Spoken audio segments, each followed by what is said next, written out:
ముందుగా అందరికి భోగి పండుగ శుభాకాంక్షలండి. మీ ఇంట్లో ఏం రెసిపీస్ చేసుకున్నారు? మేమైతే పులగం, గుమ్మడికాయ కూర, చిక్కుడుకాయ పులుసు అయితే చేసుకున్నామండి.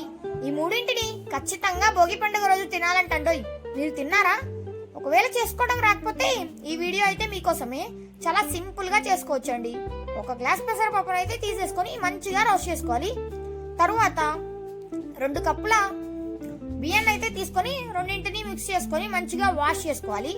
వాష్ చేసుకున్న తర్వాత 6 గ్లాసులు వాటర్ అయితే పోసేసుకొని సరిపడా ఉప్పు వేసుకొని రైస్ కుక్కర్ లో పెట్టేసుకోవాలి. రైస్ కుక్కర్ లో పెట్టుకోవడం వల్ల అన్నం అనేది మెదుపుగా వస్తుందంటండి. అందుకనే రైస్ కుక్కర్ లో పెట్టేసాం. పెట్టిన తర్వాత ఒక పావు గంట తర్వాత తీసి ఒకసారి కలదిప్పుకొని మళ్ళీ మూత పెట్టేస్తే ఇంకొక పావు గంటలో మన పులగం అయితే రెడీ అవుతుంది. పులగం రెడీ అయిపోయిన తర్వాత గుమ్మడికాయ ప్రాసెస్ అయితే చేసిద్దాం. కర్రీ ఏం లేదండి, సింపుల్ గా గుమ్మడికాయ తీసుకొని కట్ చేసుకోవాలి. ఆడవారైతే గుమ్మడికాయని కట్ చేయరు, అందుకని మా మమ్మీ వెనక్కి తిప్పి పగలగొట్టేసింది. ఆడవారు గుమ్మడికాయని కట్ చేస్తే 100 పశువులు చంపిన పాప అయితే తగులుతుందంటండి. అందుకే ఆడవారు గుమ్మడికాయని అయితే కట్ చేయరు. తర్వాత ఒక గిన్నె తీసుకొని గిన్నెలో ఆయిల్ వేసేసి ఆయిల్ హీట్ అయిన తర్వాత గుమ్మడికాయ ముక్కలు అయితే వేసేసుకోవాలి. గుమ్మడికాయ ముక్కలు ఒక పావు గంట కుక్ అయిన తర్వాత ఒక కేజీన్నర గుమ్మడికాయలోకి కేజీ బెల్లం అయితే వేసేసుకోవాలి. మంచిగా వేసేసుకొని తర్వాత కొంచెం ఇలాచి వేసేసుకున్న తర్వాత కర్రీని అయితే మంచిగా కుక్ అవనివ్వాలి. బెల్లం వేసిన తర్వాత ఒక అరగంట ఉడికితే ముక్కకి మంచిగా బెల్లం అనేది పట్టి ఫ్లేవర్ఫుల్గా ఉంటుందండి. ఇంకేముంది, ప్లేట్లో వేసుకొని సర్వ్ చేసుకుంటే మన టేస్టీ గుమ్మడికాయ కర్రీ అయితే రెడీ అవుతుంది.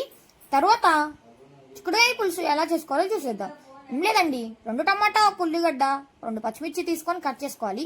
తర్వాత గిన్నె తీసుకొని గిన్నెలోకి ఆయిల్ వేసేసి ఆయిల్ హీట్ అయిన తర్వాత పోపు వేసి తర్వాత ఆనియన్స్, పచ్చిమిర్చి కట్ చేసుకొని వేసేసుకున్న తర్వాత కొంచెం పసుపు వేసేసుకొని మగ్గిపోయిన తర్వాత టొమాటోస్ అనేది వేసుకోవాలి. టొమాటోస్ వేసి పైన కొంచెం సాల్ట్ వేస్తే వెంటనే మగ్గిపోతాయి. తర్వాత కొంచెం కచ్చాపచ్చాగా దంచి పెట్టుకున్న అల్లం పేస్ట్ని అయితే వేసేసుకొని కుక్ అయిన తర్వాత చిక్కుడుకాయ ముక్కలు అనేది వేసుకోవాలి. చిక్కుడుకాయ ముక్కలు వేసేసుకొని ఒక పావు గంట తర్వాత అయితే చిక్కుడుకాయలని ఒక పావు గంట మగ్గనిచ్చేసి మగ్గిపోయిన తర్వాత మనకి టేస్ట్కి సరిపడా కారం, ఉప్పు, ధనియా పొడి వేసేసుకొని మంచిగా ముక్కలకి కారం పట్టే వరకు ఉంచాలి. వాటర్ యాడ్ చేస్తే మళ్ళీ చప్పగా ఉంటుందండి. ముక్కకి కారం పట్టిన తర్వాత మనం వాటర్ అనేది యాడ్ చేసుకోవాలి. యాడ్ చేసుకుని ఒక 10 మినిట్స్ ఉన్నామంటే మన కర్రీ అయితే రెడీ అయిపోతుంది. ఇంకేముంది, మూడింటిని ప్లేట్లోకి సర్వ్ చేసుకొని ఫస్ట్ పులగం గుమ్మడికాయ కూరతో టేస్ట్ చేస్తే చాలా టేస్టీగా ఉందండి. తర్వాత పులగంలోకి చిక్కుడుకాయ కర్రీని అయితే కలుపుకొని తిన్నాను. గుమ్మడికాయ కూర కంటే చిక్కుడుకాయ కూర ఇంకా టేస్టీగా ఉందండి. మీరు కూడా ఒకసారి ట్రై చేసి ఎలా వచ్చిందో కామెంట్ అయితే చేయడం మర్చిపోకండి.